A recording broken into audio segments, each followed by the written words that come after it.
اشرح لي صدري ويسر لي أمري واحلل عقدة من lisani yafqahu qawli. Imam Nawawi lahir pada tahun 631 Hijrah. Wa hadha tilmidhuhu al-allamatu Ibn al-Attar rahimahullahu ta'ala yuhaddithuna 'anil Imam an-Nawawi radhiyallahu anhu fayaqulu فيقول قال فلما كانت سنة 51 beliau lahir 13, maksudnya pada ketika ini usia beliau berapa tahun?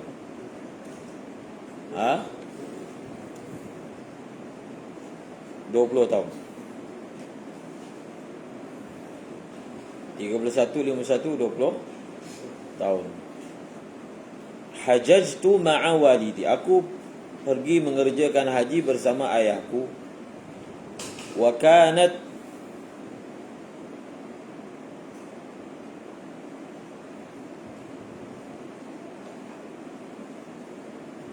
itu apa maksud dia? Wa kanat waqfatul jum'ah.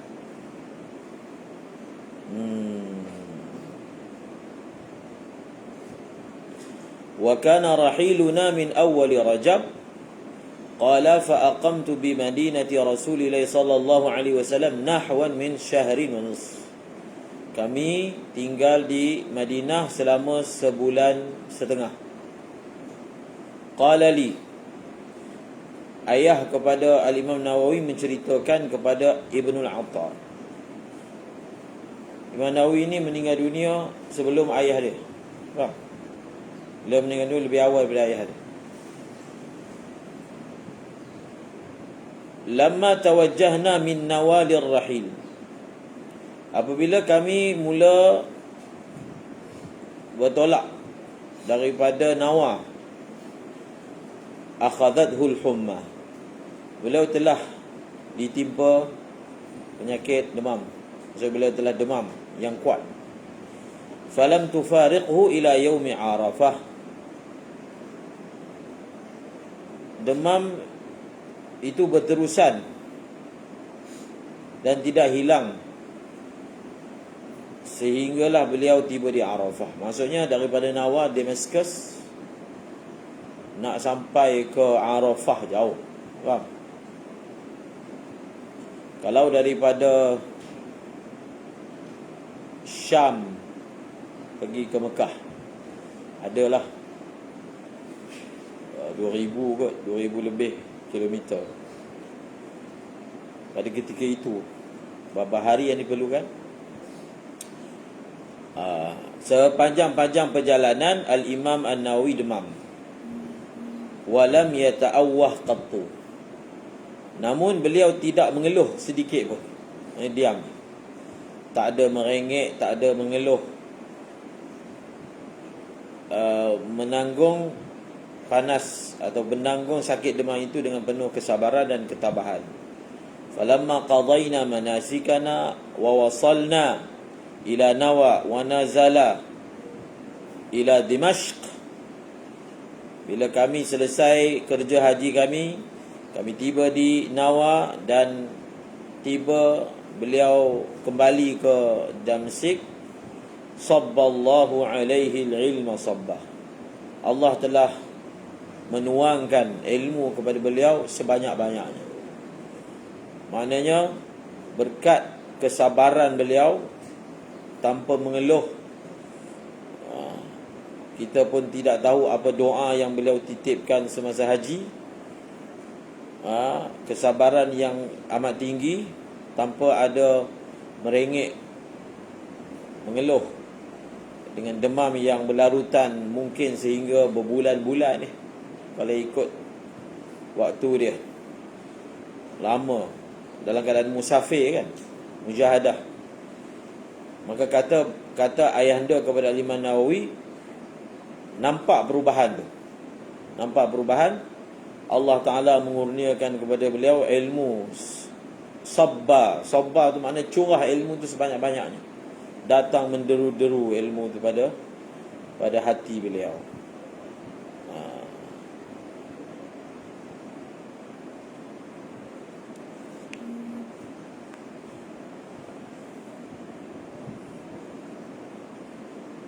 Dilunakkan ilmu itu seperti dilunakkan besi kepada Nabi Daud AS.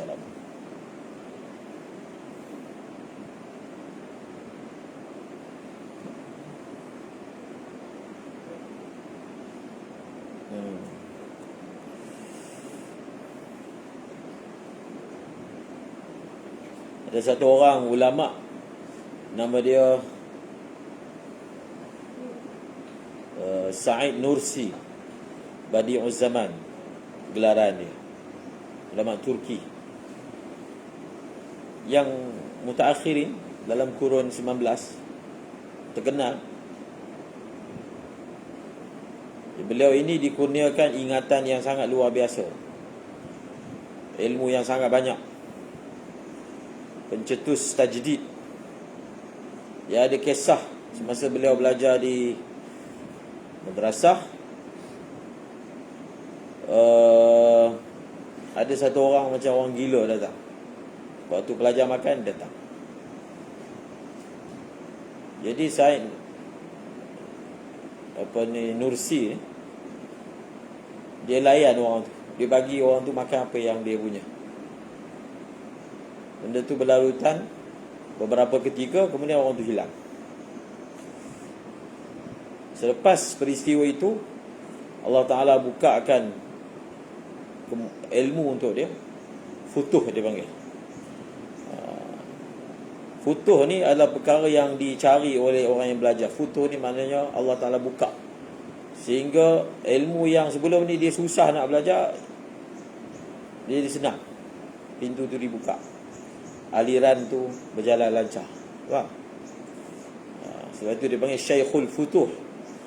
Ada syekh yang mana di tangan dia Allah buka ilmu tertentu. Faham? Maksudnya dengan perkataan dia, sama ada dengan khidmat pada dia ke, belajar dengan dia ke, iktiqad dengan dia ke, iktimad, dia memang ada orang yang begitu. Kalau kita baca dalam riwayat hidup ulama, satu dipanggil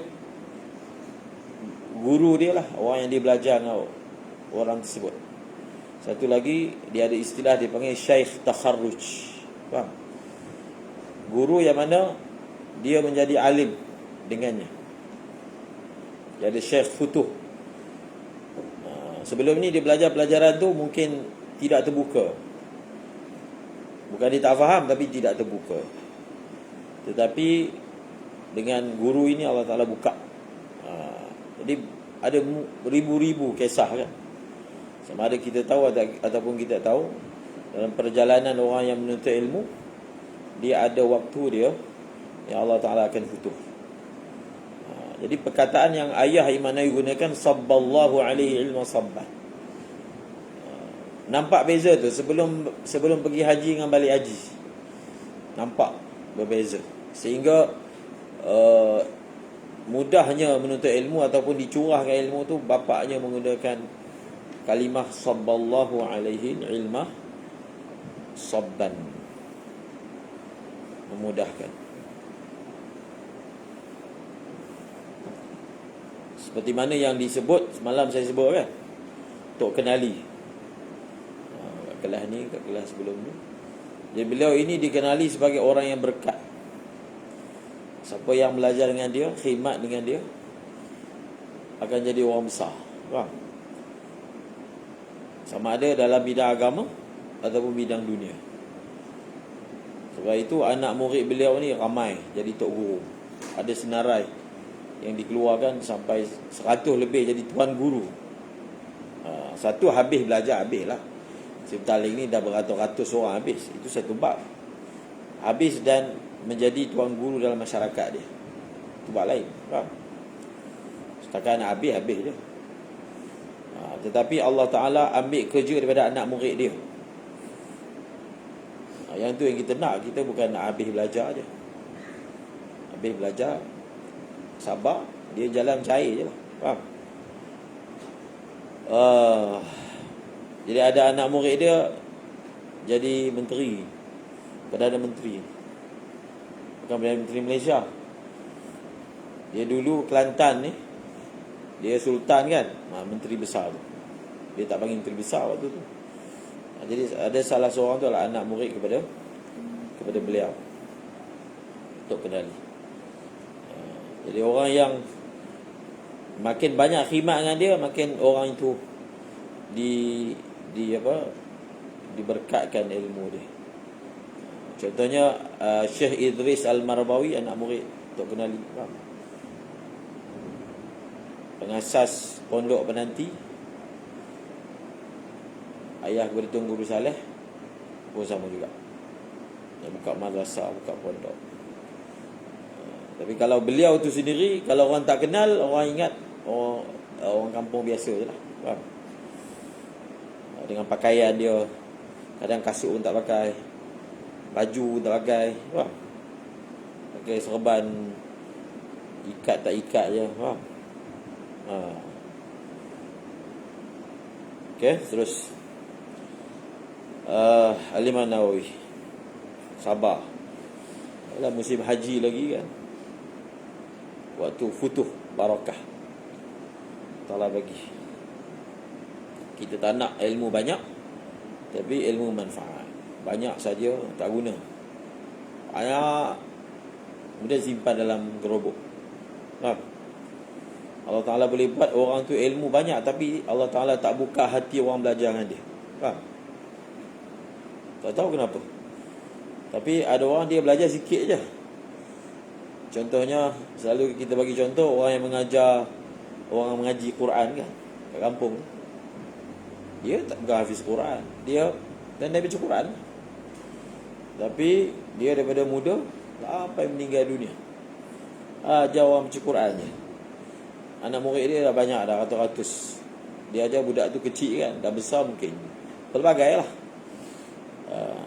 dalam lapangan agama, lapangan dunia. Tapi paling orang budak-budak ni pandai baca Quran bila besar, faham? Tak adalah jahil sangat dengan sebab dia. Maka pakcik ni ataupun orang tua ni lagi baik daripada orang yang habis daurah. Mungkin disambung lagi, dan selesai belajar dia duduk tempat dia, Allah Ta'ala tak buka hati siapa untuk belajar dengan dia.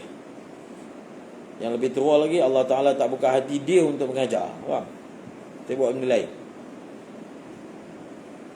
Mula-mula dia seronok lah dapat fulus kan. Akhir sekali, kalau sekadar belajar nak dapat fulus, tak perlu masuk madrasah kan? Tak perlu kan untuk berniaga, tak perlu.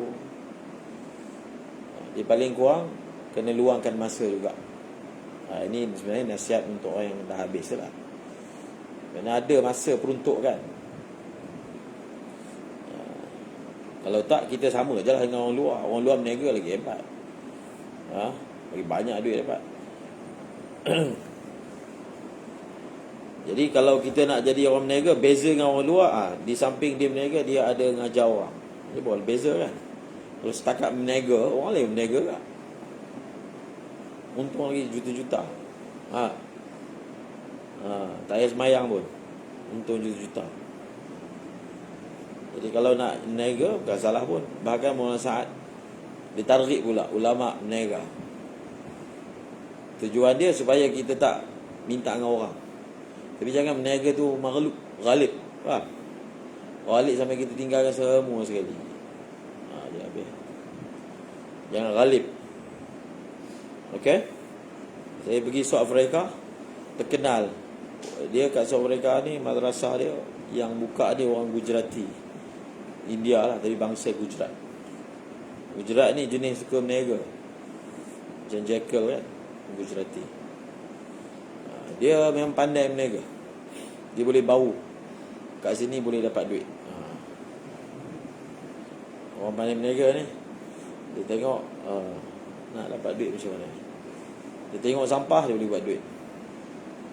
Tengok pokok, dia boleh buat duit. Itu dia memang turunan.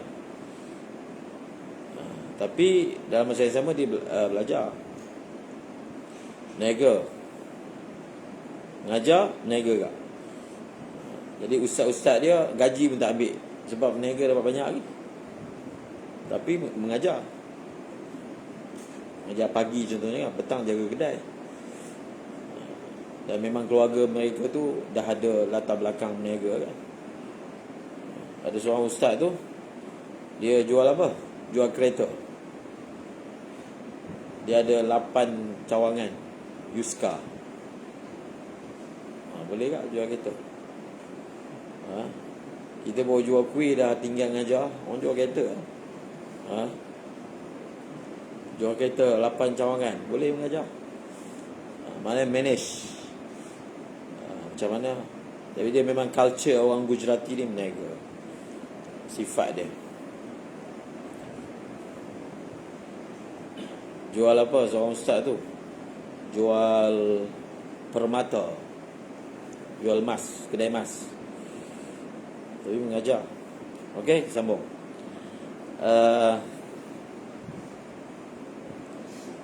Walam yazal yashtaghilu bil ilmi wa yaktafi athara syaikhil mazkur.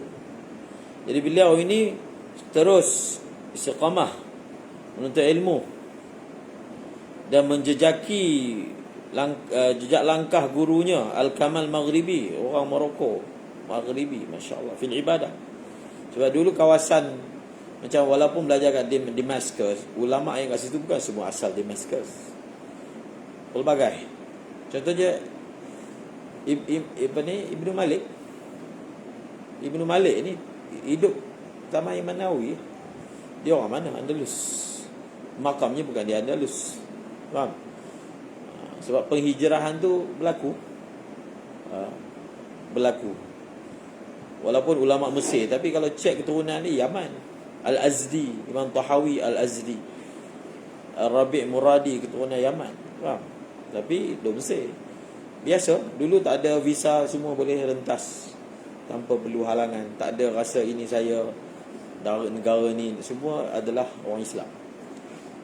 Jadi proses penghijrahan tu boleh je, tak perlu kita nak duduk tempat tu, duduk. Tak perlu nak mohon apa warga negara, tak ada. Duduk je. Kalau rasa selesa, duduk di situ. Faham? Jadi apatah lagi kalau tempat tu kiblat orang belajar ilmu, maka mengumpulkan pelbagai ulama. Guru beliau ni Al-Kamal Maghribi. Dia ada banyak guru, tapi ada guru yang dia jadikan kita kata sebagai teladan. Maka dia belajar sungguh-sungguh ibadat. Guru dia pula jenis orang yang selalu puasa dahar, puasa sepanjang waktu. Zuhud, wara', tidak mensia-siakan waktu sampailah beliau wafat. Guru tu wafat. Falamma tuwfiya shaykhuhu izdada ishtighaluhu bil ilmi wal amal.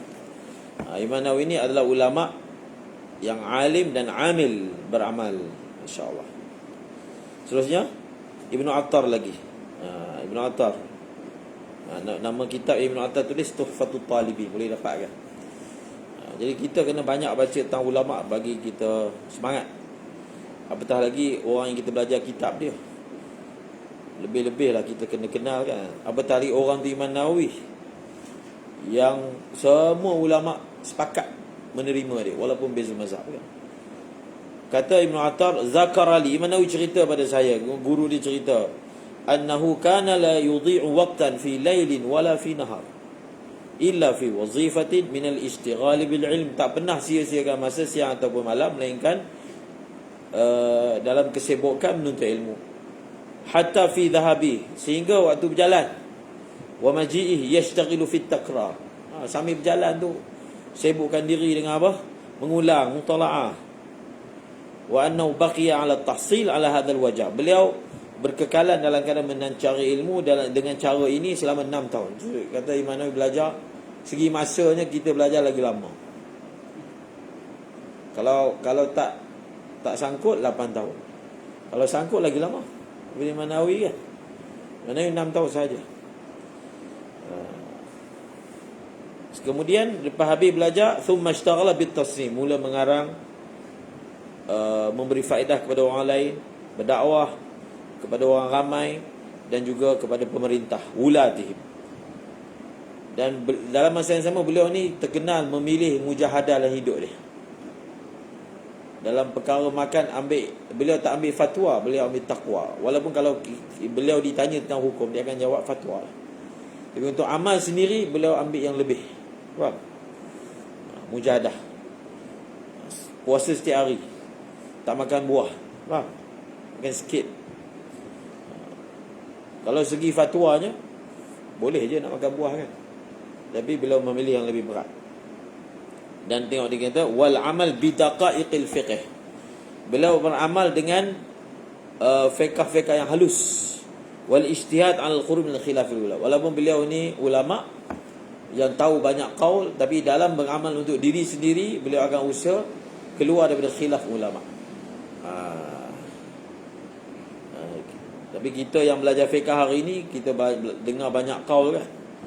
Dia cari yang paling senang. Faham? Paling senang sekali. Sebab itu dikatakan orang yang hanya mencari rukhsah dalam semua mazhab, orang ni zindik. Faham? Sebab apa? Cari yang senang-senang je. Tapi kena bezakan. Imam Nawawi dia faham ada beza antara amal untuk diri sendiri dengan fatwa kepada orang lain.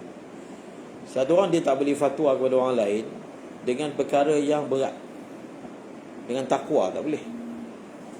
Dia fatwa kepada orang, fatwa. Dia tak boleh fatwa kepada orang dengan kecenderungan peribadi dia. Dia cenderungan peribadi dia nak ambil yang berat kan. Tapi kalau orang tanya soalan dengan dia, dia jawab yang segi hukum zahirnya macam tu. Faham? Tapi ada orang yang mana dia tak boleh bezakan antara perkara ni. Jadi semasa dia mengeluarkan fatwa, dia mengeluarkan fatwa bukan fatwa, benda tu bukan fatwa. Sedangkan Nabi pun beza-bezakan antara untuk diri Nabi dan juga untuk umat kan. Imam Nawawi tidak begitu. Kemudian wala'alla min adalli dalail ala muthabarati al-imam an-Nawawi fi at-tahsil wa himmatihi al-'aliyah fi talab al-'ilmi annahu kana yaqra' kull yawmin 12 darasan al-masyayikh syarhan wa tashihan.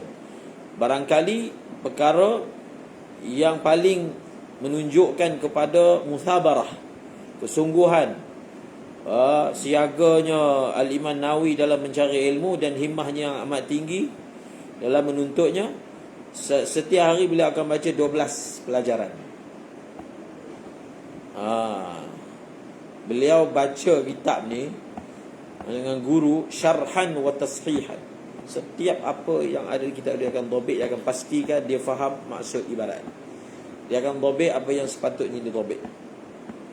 Kemudian Imam Nawawi ceritakan wa qad zakaru annahu kana yaqra'u darsain. Beliau dia ada dua sabak dalam kitab Wasit Imam Ghazali. Ada satu sabak kitab Muhazzab, ni setiap hari ni. Satu pelajaran usul fiqh, satu pelajaran rijal, asma'ur rijal, satu pelajaran usuluddin, satu pelajaran jam' baina sahihain kitab Al-Humaidi, satu pelajaran sahih Muslim, Lumah, ini kitab Nahwu Ibnu Jinni, satu pelajaran Islahil Mantiq li Ibn Sikki. Sahih Mantiq ni zahirnya kitab adab. Tengok cara Imam Nawawi belajar yang beliau ceritakan kepada anak murid dia. Kuntu u'alliqu jami'a ma yata'allaqu biha min syarhi mushkil.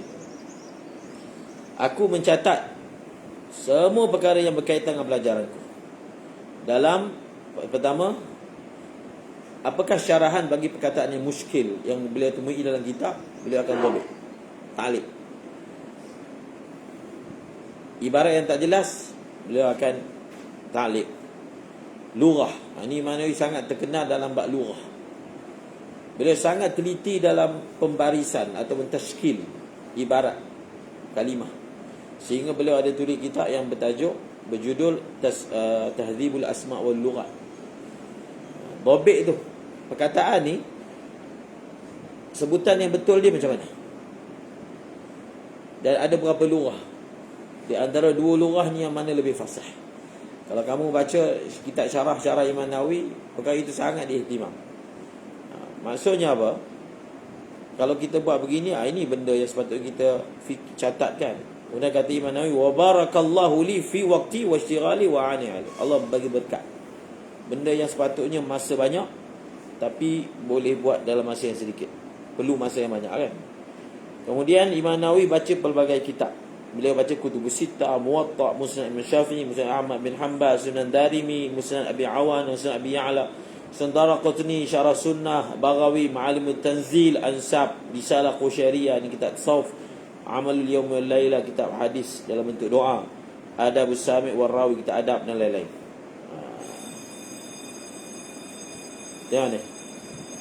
Al-Qutbul Al-Yunini menceritakan, Imam Nawawi kata, baqitu nahwa sanataini lam adha' jambi ilal ard. Aku berkekalan dalam masa 2 tahun aku tidak meletakkan lambungku di atas tanah. Maknanya beliau tak tidur baring. Yakni annahu ma kana yanamu ila an ghalaba. Beliau hanya akan tidur bila mengantuk menguasai. Macam mana cara beliau tidur? Kuntu idza ghalabani an-naum attaki'u 'ala al-kutub. Aku bersandar dengan kitab sikit. Guna terjaga. Sambung balik baca. Fahadhihi isyaratun mujazatun ila da'bi fi talab wa hirsihi 'ala al-'ilm. Wal maskut anhu fi hadzal maqam akthar min hadha bikathir. Yang tak disebut lagi banyak daripada yang telah disebut. Falillahi darruhu min talibil yawm walillahi darruhu min imamin kabir insyaallah. Kata alangkah hebatnya beliau pada ketika itu, pada hari ini, maksud ketika beliau belajar adalah seorang pelajar, tapi pada masa akan datang rupanya beliau bakal menjadi imam yang besar, ulama yang hebat, yang ilmunya itu dikecapi barakahnya sampailah hari ini. Kita nak yang macam tu lah. Ada orang ilmu dia hanya sekadar viva. Viva atau viva. Dia buat PhD, maka dia akan ada majlis viva. Dia akan munaqashah risalah yang ditulis. Selesai dia dapat suatu markah. Kemudian buku yang dia tulis tu diletakkanlah dalam rak universiti sebagai tesis yang pernah dimunaqashahkan. Sekat itu je. Tak ada dah siapa-siapa lepas tu ambil manfaat daripada risalah tesis yang ditulis, yang dia telah habiskan siang dan malam, kan? Ada ulama dia tulis kitab ni spontan je sambil dua-dua anak. Dikatakan ada satu kitab Nahu. Kita tak belajar, tapi kitab ni masyhur, Mulhatul I'rab Al-Hariri. Dikarang ni sambil dua-dua anak ni. Nak buat lagu apa? Buat lagu Nahu sikit. Ulama dulu kan hebat, spontan je. Jadi benda itu diabadikan dan dipelajari sampai hari ni. Ada kitab yang orang tulis berjaga, jegil mata siang malam kan. Selesai dia tulis, dia yang baca, kemudian pensyarah yang munaqashah dia punya tesis, bas. Orang lain tak tahu wujudan. Tahulah kalau cek dalam list tahu, tapi tak ada ambil manfaat. Faham? Kita tak katalah dia tu, tapi maknanya dia masalah kitab yang Allah Ta'ala pilih ni pun pilihan. Tak semestinya orang tu ilmu tak berkat, dia pun pilihan. Yalah, ulama yang tulis kitab ni berjuta, tapi yang sampai kat tangan kita berapa buah je. Faham? Yang orang jadikan muqarrar berapa buah je. Jadi itu sebenarnya berakhir kepada zalika fadlullah yu'tihi man yasha. Ini adalah kurniaan Allah yang dia beri kepada siapa yang dia nak. Faham? Siapa yang Allah Ta'ala nak, Allah bagi. Allah pilih siapa pun dia. Walaupun Mullah Ilyas kan ma'ruf kan, beliau ni gagak. Beliau bukan orang cakap petah. Dan selalu sakit kan perut. Tapi Allah ambil kerja daripada beliau, dengan sebab beliau juta-juta orang dapat manfaat kan. Kalau nisbah banyak ilmu, ramai lagi ulama banyak ilmu zaman dengan beliau, banyak kitab. Tapi segi umumnya manfaat beza. Yang itu zalika fadlullah yu'tihi man yasha. Allah pilih, Allah pilih. Tak boleh nak kata apa. Lepas tu yang seterusnya ni, ini ulama-ulama yang sezaman dengan Imam Nawawi, yang beliau belajar dengan ulama tersebut. belajar ataupun tak belajar. Dan nama-nama guru yang Imam Nawawi ambil ilmu daripada beliau. Bolehlah baca nama-nama tersebut. Hadis beliau belajar daripada siapa? Apa ni, lughah, tasrif, usulul fiqh.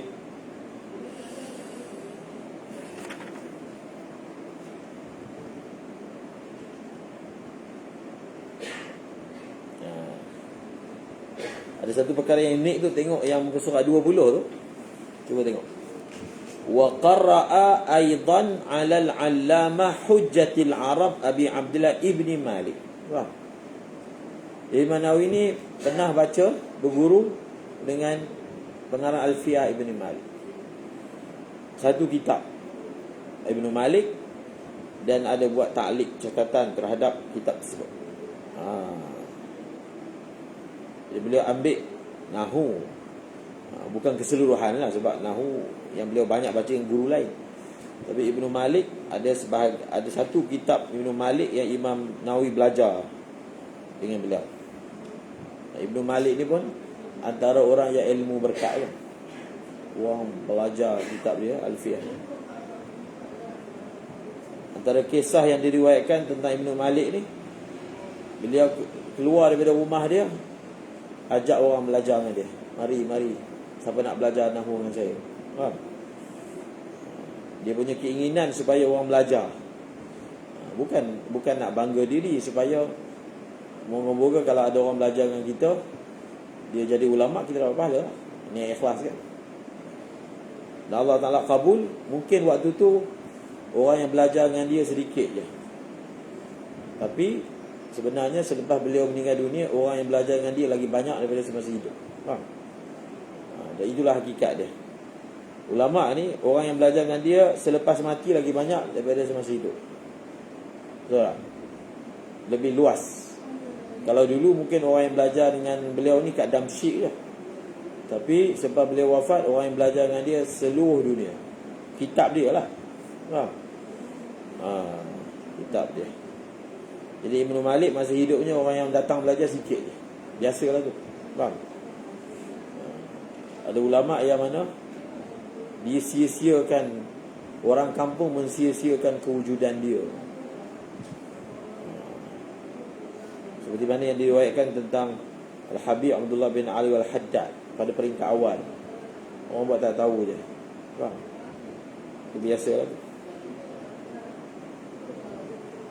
Okey, bacalah tu nama-nama ulama ataupun guru yang Imam Nawawi berguru dengan mereka. Ya Allah.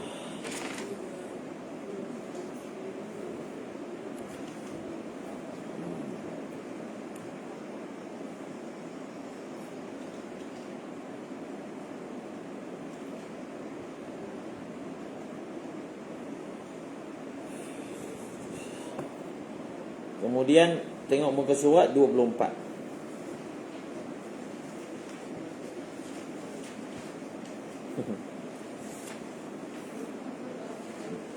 Tasadduruhu litadris.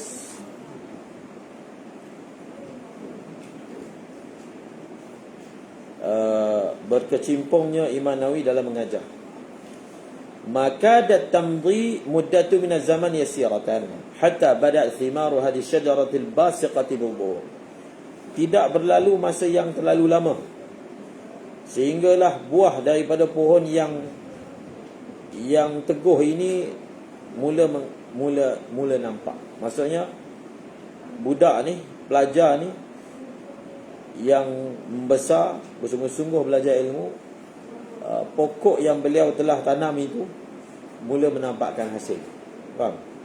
Ibnu Attal mengatakan, qala al-Imam an-Nawawi, ja'altu ashrah wa usahhih ala syaikhi al-Imam Az-Zahid Ishaq al-Maghribi. Mulalah aku mensyarahkan dan aku mentashihkan kepada guruku. Maksudnya, beliau bila mensyarahkan sesuatu, dia akan tashihkan kefahaman dia. Dia sentiasa mulazamah. Ini perkara yang kurang ada pada pelajar akhir zaman. Dia orang dulu belajar satu, tapi mulazamah. Dia tak tidak putus hubungan dengan guru dia. Duduk, walaupun dia mengajar, tapi dia sentiasa pastikan apa yang dia mengajar tu betul ataupun tidak kan. Walazam tu, aku berterusan mulazamah dengan guruku, berdamping dengan beliau. Fa'ajaba bi, sehingga beliau begitu kagum denganku. 5, kerana beliau melihat diriku yang begitu sibuk dan sentiasa berdamping, dan aku tak bercampur dengan orang lain. Beliau sangat menyayangiku dengan kasih sayang yang amat. Beliau melantikku mu'idad dars bihalqati li aktsari jamaah. Dia dulu sistem belajar ni, kalau pondok pun pakai, dia panggil ketua mutalaah. Faham? Ketua mutalaah ni, lepas tok guru mengajar, apa-apa yang tak faham kita akan tanya dia. Sebab saya kata kalau di pondok, orang tak berani nak tanya tok guru. Macam besar sangat. Jadi dia panggil ketua mutalaah. Jadi yang menjadi mu'idud dars ni, maksudnya apa yang pelajaran tadi dia yang ulang, Imam Nawawi dilantik. Faham? Jadi suasana tu ada. Kalau di pondok, orang yang jadi ketua mutalaah ni sebenarnya kadang ustaz juga. Ustaz mengajar situ. Dia dah belajar lama, tapi dalam sesama dia duduk juga dalam sabak tu. So dia yang akan jadi mu'idud dars. Kemudian thumma ba'da dhalika bashara al-Imam an-Nawawi radhiyallahu anhu tadrisa fil madrasah iqbaliyah, madrasah falakiyah, madrasah rukniyah li Syafi'iyah niyabatan an Syamsuddin ibn Khallikan.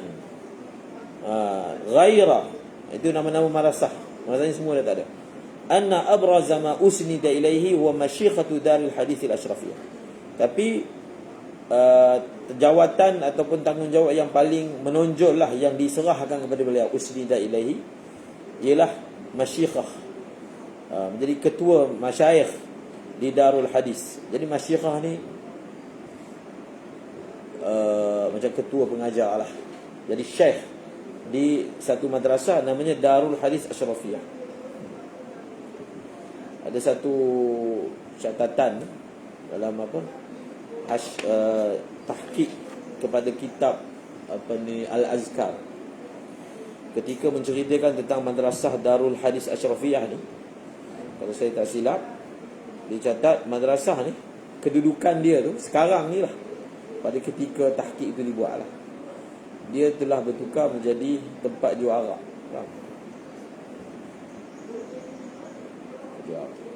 Kalau benda ni tahun bila zaman berlalu, maka perubahan kan berlakulah. Darul Hadis Ashrafiyah. Wa qad zakarat ba'dul masadir anna waqif hadhihi al-madrasah ja'ala min shuruti waqfi hadhihi dar alla tusnada ila li a'lami ahli al-baladi bil hadis. Wa qala al-Imam as-Sakhawi rahimahullah innahu al-Kamal al-Mu'arri intaza'a dar al-hadis Ashrafiyah min Ibn Katsir wa lam yultafit likauni syartiha an takuna li a'lami ahli baladi bil hadis. Jadi dia madrasah ni ada orang yang mewakafkan dia, dan orang itu letak syarat. Masyikhah ni, jawatan ni hanya diberikan kepada orang yang paling alim pada ketika itu. Jadi bila jawatan tu ataupun tanggungjawab tu diberikan kepada Imam Nawawi, menunjukkan apa? Beliau ini adalah pada ketika itu a'lam ahli baladi bil hadis, orang yang paling alim dengan ilmu hadis.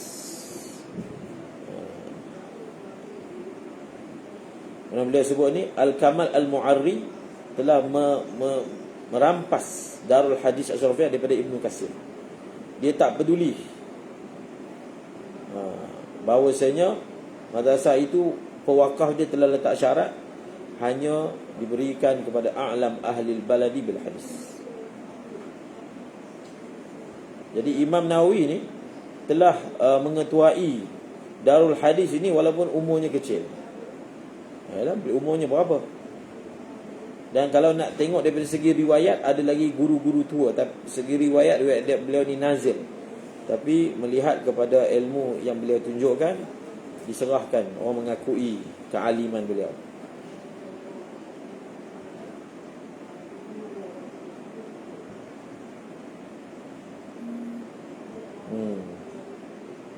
Wa hadha, baca sambung.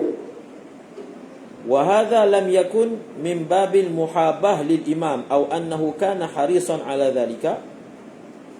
Dan memberi beliau jawatan yang besar, tugas yang besar, bukan bermuka-muka, bukan sebenarnya tak layak pun, tapi nak jaga hati, bukan. Ataupun kerana Al-Imam Nawawi nak kepada kedudukan itu, tidak juga. Wa mimma yadullu lahu, dan antara perkara yang menunjukkan, benda yang menunjukkan perkara ini adalah perkataan Ibnu Najjar dalam risalah yang beliau telah tulis kepada apa ni? Kepada Imam Nawawi, awama alimta.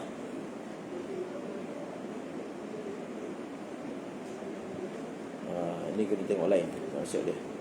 Kemudian, jadi Imam Nawawi ini mengambil alih masyikhah Darul Hadis Asyrafiyah daripada Al-Imam Abu Syamah. Ini salah seorang guru Imam Nawawi, ulama besar. Selepas kewafatan Abu Syamah, Imam Nawawi ambil alih, sehinggalah beliau wafat pada tahun 676.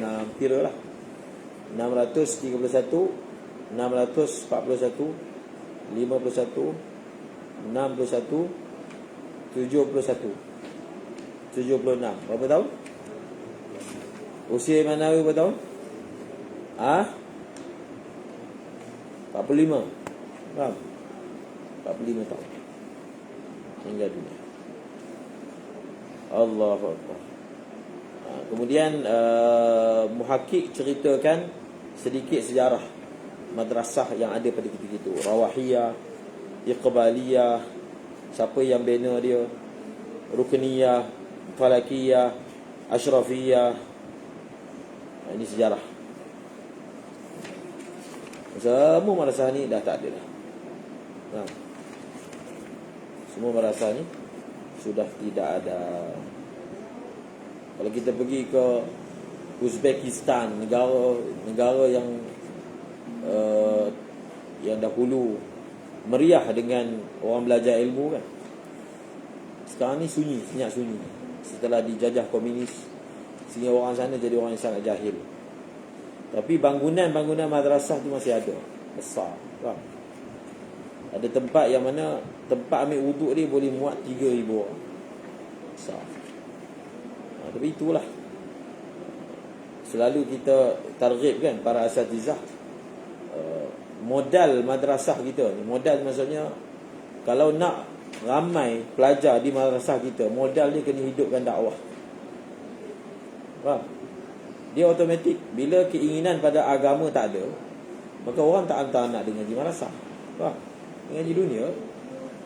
Tapi bila keinginan pada agama tinggi, maka madrasah akan makmur.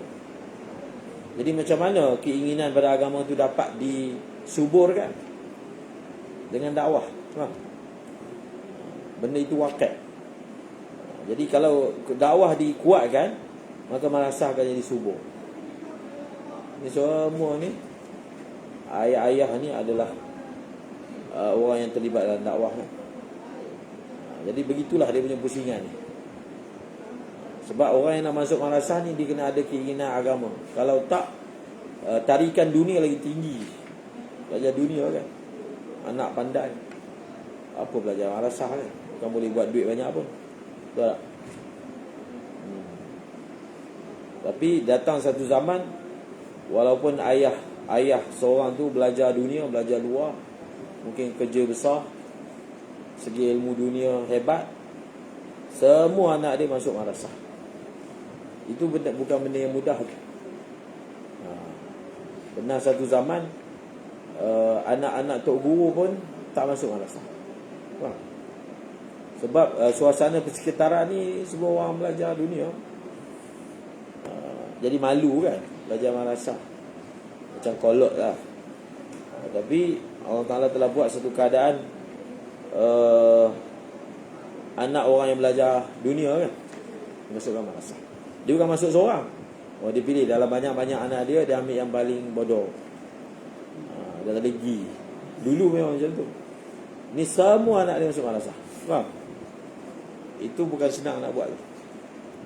Kalau tak ada iman, tak ada keinginan yang tinggi, Tak boleh. Tak boleh buat. Bukan mudah.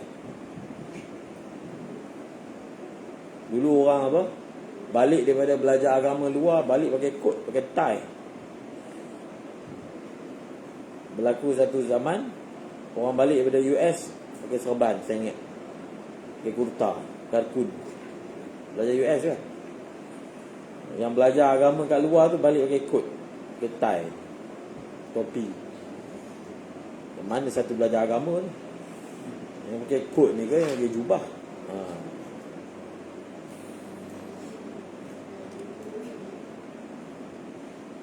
Okay? Dan benda tu akan berlaku. Dia pusingan dia macam tu. Dia akan pupus. Masa tu akan pupus. Syekh Hamid selalu sebut, dia kata masa awal tahun 60-an pondok-pondok ni banyak pupus. Dia simple je, sebab tak ada orang nak belajar. Sebab apa orang tak ada orang nak belajar? Sebab keinginan nak belajar tak ada. Tak ada, suasana tak ada.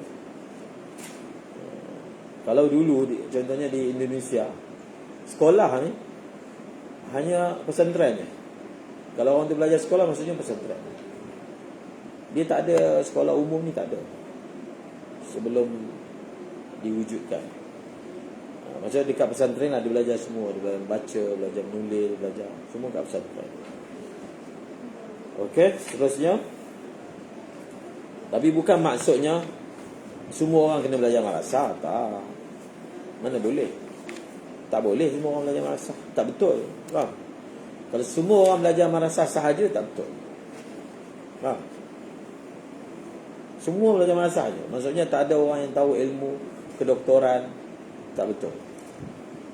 Sebab itu ilmu fardu kifayah. Tapi semua orang kena ada ilmu agama yang fardu ain. Yang tu yang kita nak buat. Sebab itu yang dalam Maulana Sa'ad Tariq wujudkan maktab ni supaya orang yang belajar agama ni jadi umumiat. Maksudnya dia membesar dengan jiwa agama. Tak kisahlah dia masuk universiti belajar apa pun, tapi dia tak adalah jahil sampai tak reti baca Quran. Yang tu kena dibuat, diumumkan. Faham? Tapi untuk yang belajar macam kita, tak boleh. Mana boleh tazkir semua orang belajar madrasah? Tak boleh. Berdosa. Faham tak? Dosa kalau tak ada orang yang tahu tentang perubatan.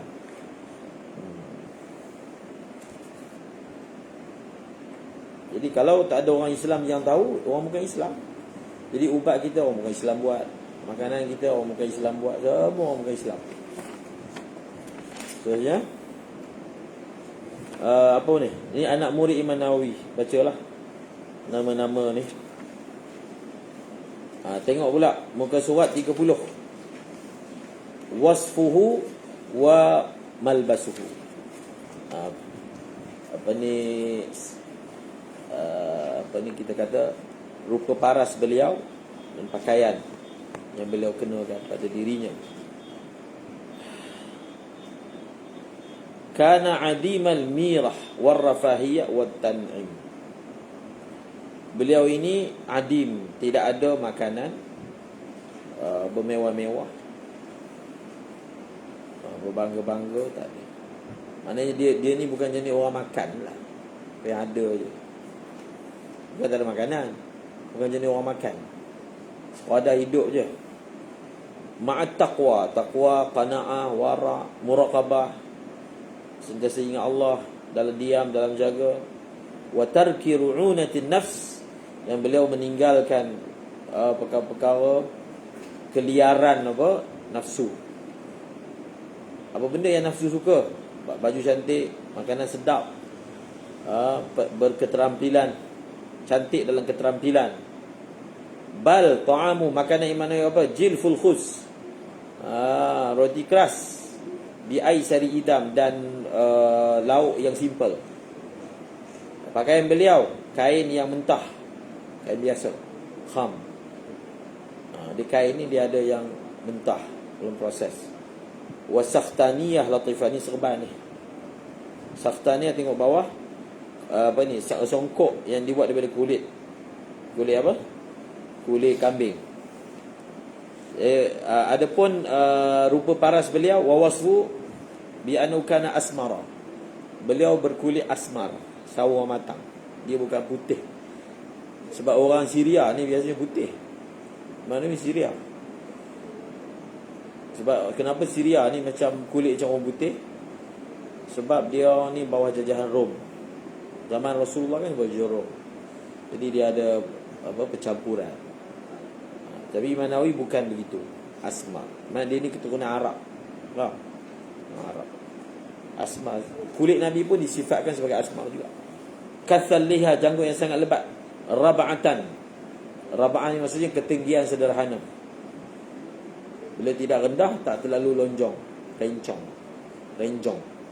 Tapi raba'ah macam perwatakan tubuh Rasulullah, raba'ah. Mahiban, mempunyai haibah.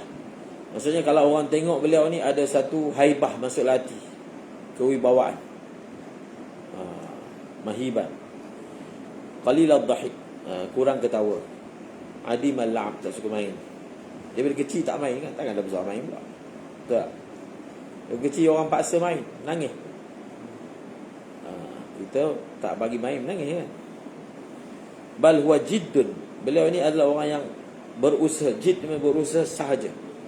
Kalau tengok dia, kalau orang makan sikit, badan macam mana, mungkin bibir pun kering, orang puasa sikit hari, tapi dalam masa yang sama belajar.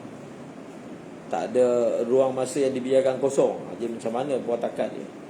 Dan dia ada wibawa. Itu dia panggil wibawa, hebah. Hebah. Ada orang malas cakap dengan dia sebab mulut dia jahat. Baik dia cakap. Dia ni buka mulut je sakit hati. Baik kita cakap dengan dia. Faham? Ada orang, dia panggil apa? Orang menjauhi dia makhafata syarrihi. Maka ini orang yang paling buruk Nabi kata. Orang yang paling buruk, orang jauhi dia bukan sebab orang hormat dia. Orang hormat dia malas, pangai teruk, kan? Baik tak duduk dengan dia, baik tak cakap dengan dia. Dia buka je mulut, sakit hati. Jadi biar dia diam, bagi dia makan. Makan, diam dan cakap. Ini orang yang buruk. Jadi dia ingat orang hormat dia. Oh, dia orang ni semua tak berani cakap.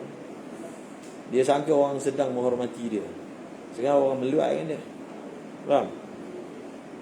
Tapi ada orang yang mana dia panggil hebah, haibah. Sebenarnya Rasulullah dalam Syama'il kata, man ra'ahu badihatan habahu. Siapa yang kali pertama tengok Nabi akan ada gementar. Faham? Wa man khalatahu ma'rifatan ahabbahu. Dan siapa yang berdamping Rasulullah akan sayang dengan Rasulullah. Faham? Sebab itu orang yang suka bergurau ni, suka berlebihan lah, maka dia punya haibah ni dah tak ada. Faham? Sebab itu kalau kita jadi guru, kita tak boleh berlebihan bergurau dengan pelajar. Bukan sebab sombong, sebab nanti wibawa guru tu hilang. Faham? Sama macam orang yang pelawak ni, suka raja lawak ni kan? Yang pelakon pelawak tu, sampai satu saat dia tension. Dia ingat, sehingga orang ingat pelawak ni sentiasa gelak je. Sampai dia tengah sedih pun orang melawak dengan dia. Orang ingat dia ni memang jenis awak kan. Dah tak ada lah. Padahal dia ni baru mati bapak kan. Orang jumpa dengan dia nak buat lawak juga. Sebab apa berlaku macam tu? Sebab dia hilang haibah. Dia telah buat lawak sampai dia punya maruah dah tak ada. Maruah dah tak ada. Jadi pelawak selalu mengadu. Orang ingat pelawak ni sentiasa happy je. Memanglah. Itu memang kesan daripada kerja dia. Memang rasa orang dia sendiri lah. Memang kerja tu akan menyebabkan orang ingat dia macam tu. Memang orang lain. Sebab dia buat lawak macam tak tahu malu. Jadi sebab itu orang yang mana selalu apa ni, bergurau berlebihan lah, akan hilang haibah. Sama macam budak kelas atas kan. Perangai macam budak kecil. Jadi budak kelas bawah pun tak hormat dia. Betul tak? Berlaku tak? Lepas tu ngadu. Apa ni? Budak kelas bawah tak hormat. Dia yang buat keadaan supaya dia tak dihormati. Sebenarnya hormat dia. Betul tak? Bukan maksudnya sombong. Haibah dia panggil. Imam Nawawi begitulah. Ya, orangnya waqar, tak suka cakap. Dia macam tu. Tapi tidaklah. Tapi dia beza juga orang. Nabi juga sebut orang yang bagus ni orang yang mana mesra. Tapi mesra ni dia bukan benda boleh buat. Bukan semua orang dia boleh. Sebab tu dia taklah dituntut. Ada orang tak kenal pun dia tegur, dia sembang, dia sapa. Macam baru kenal kan, kita biasa orang macam tu. Tapi benda tu tak boleh buat-buat. Faham? Ada orang kalau tak ada tajuk dia tak boleh cakap. Faham? Maksudnya tak ada tajuk dia pasal orang, dia hanya boleh cakap, daripada mana, nama apa, sihat ke, lepas tu tak cakap lah. Bukan semua dia tak boleh cakap. Faham? Ada orang siapa pun, macam Ustaz Hamzah kan, siapa pun dia boleh buat macam orang tu dah kenal lama kan. So itu kelebihan. Sebab tu dia tak dituntut semua orang macam tu. Tak boleh buat. Okey. Yaqulul haqqa wa in kana murran. Imam Nawawi ni akan bercakap benda yang benar walaupun pahit. Dia tak takut siapa pun. Alaihi haibah wa sakinah. Ada haibah dan ketenangan. Wa kana la yata'ata laghatal fuqaha wa 'iyatahum fil bahs bal yatakallam bit ta'uda wa samtin waqa. Jadi beliau ni kalau berbincang, bercakap, dia tidak mengambil pendekatan larat ni bising para fuqaha. Maksudnya kalau berdebat, cakap bising, macam tak ada adab. Beliau bercakap munaqasyah, bahas apa pun, contoh bahas masail kan, kita bincang, dia akan cakap dengan tenang, dengan penuh kewibawaan. Itu Imam Nawawi.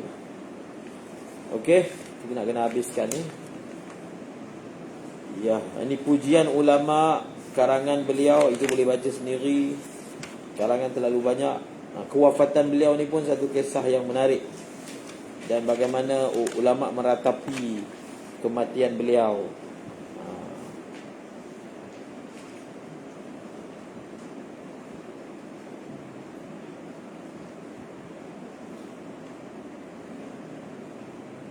Okey, kita tengok ni. Bahawa surat 31 ni, anak murid beliau ceritakan tentang peribadi beliau. Beliau ini ada orang mana Allah Ta'ala bagi lebih pada ilmu, tapi amal berat. Warak jauh sekali. Faham? Imam Nawawi ada orang yang mana dalam ibadat bagus, tapi ilmu tak. Ilmu kurang. Faham? Dia ahli abid. Begitu. Tapi Imam Nawawi dalam bab ilmu cemerlang, ibadat cemerlang, warak cemerlang. Faham? Ilmu pula bukan satu bidang. Lughah, ilmu hadis, ilmu fiqh. Ada fuqaha yang dia fiqh je. Banyaklah. Tapi Imam Nawawi mengumpulkan antara fiqh dan juga hadis. Beliau adalah rijal dalam fiqh, beliau juga rijal hadis. Tapi lebihnya fiqh lah berbanding hadis. Namun kitab beliau menjadi muqarrar dalam hadis. Contohnya Syarah Sahih Muslim, Taqrib wa Taisir. Orang jadi rujukan. Walaupun kecil kan. Walaupun beliau tak tulis banyak sangat. Dalam hadis ni banyak tulis dalam fiqh.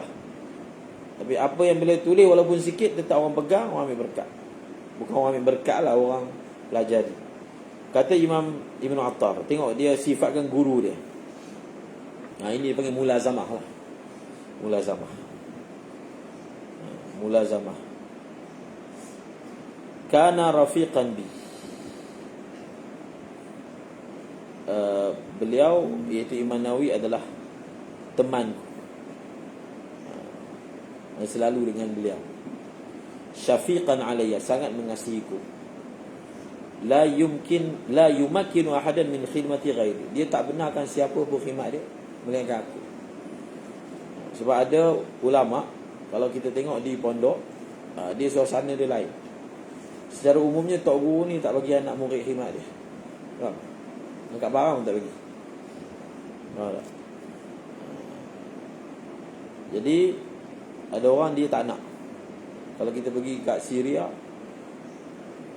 khususnya qurra. Qurra ni maksudnya masyayikh yang dia ni ada sanad Quran, yang orang datang belajar Quran dengan dia. Bersanad kan? Khususnya yang ni lah, Syam, belah Syam. Mereka berpegang dengan larangan daripada ambil upah daripada ajar Quran. Maka dia tak akan ambil langsung. Faham? Bahkan kalau dia pergi kedai, ada anak murid nak angkat barang ni pun dia tak bagi. Dia khawatir itu adalah imbalan daripada dia ajar Quran. Yalah anak murid kan, nak angkat tu mestilah sebab terima kasih. Segi hukum tak ada apa-apa pun. Tapi begitu. Khususnya qurra lah. Qurra di Syam kenal qurra. Tak bagi. Ala juhdin minni fi talabi zalika min. Pun begitu, walaupun beliau benarkan aku khidmat dengan beliau, itu pun setelah kena usaha, kena minta sungguh-sungguh. Kalau tak, memang tak bagi. Dia tak bagi orang yang khidmat mengkhidmati beliau kecuali Ibnu Attar. Dan Ibnu Attar pun dibenarkan ala juhdin minni fi talabi zalika min. Okey, ma'a muraqabatihi li. Dalam masa yang sama, Imam Nawawi ni akan perhatikan setiap gerak-geriku. Maksudnya Ibnu Attar ni khidmat kepada Imam Nawawi, dan Imam Nawawi akan tegur. Bukan maknanya oleh kerana dia khadam Imam Nawawi, biar je dia nak buat apa. Imam Nawawi sangat teliti apa yang saya cakap, apa perbuatan yang saya buat. Maksud kalau bagi Imam Nawawi tak tepat, dia akan tegur. Tak betul. Jadi sebenarnya tegur tu sayang. Kalau tak, biar aje. Nak jadi apa, lantak. Walutfi bi fi jami' zalika wa tawadhu'i man fi, dan beliau bersikap tawadhu' denganku dan semua keadaan. Wa ta'dibihi li fi kulli syai'. Beliau akan mendidikku dalam semua perkara sehingga lintasan hati. Ini wali punya lah. Khatarat, lintasan pun jangan macam ni, jangan macam ni. Dan tak mampulah nak dihitung. Begitu sekali Al-Imam Nawawi mengambil beratkan beliau.